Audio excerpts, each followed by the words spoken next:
हा बाय, नोकरी जरी गेली ना काही होऊ दे, तर एवढी मोठी शेती आहे ना, शेती डेव्हलप कर ना. शासन ना आता त्याला अनुदान देतंय चांगलं, फळबाग कर, काहीतरी कर ना चांगलं. असं खचून जाऊन आणि असं शेवटचं टोक असं येत असते बरे बाबा. हा, स्वतःला असं आत्महत्या नामुक अमुक करून जमत असतं का? अरे आपण उलट तुम्ही पिढी घडणारे लोक आहेत. हा, तुम्ही समाजाच्या पाया आहेत. तुम्ही विद्यार्थ्यांना घडवतात. उद्याचे विद्यार्थी कलेक्टर होतील, काही डॉक्टर होतील, काही वकील होतील, हा काही व्यावसायिक होतात. सगळ्यांनाच नोकरी मिळते का सांग?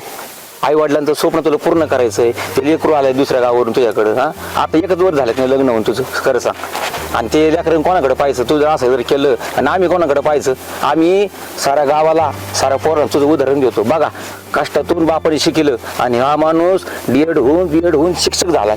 होईल आज नाही तर उद्या होईल. दम खायचं.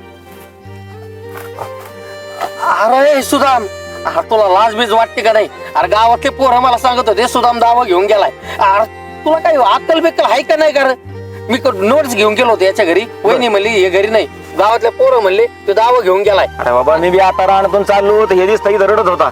आणि हे दावण ते आता काय सांगावं तुला मी? हा, आता असं करत असतो एवढं शेवटचं टोक घेत असतो वरी. हा, आयुष्य हे आयुष्यात कसं जगलं पाहिजे? हा, आयुष्य एकदाच नाही माणसाचं. खरं सांग बरं तू. ए सुदाम, आता दावा नाही, पुस्तक हातात घ्यायचं.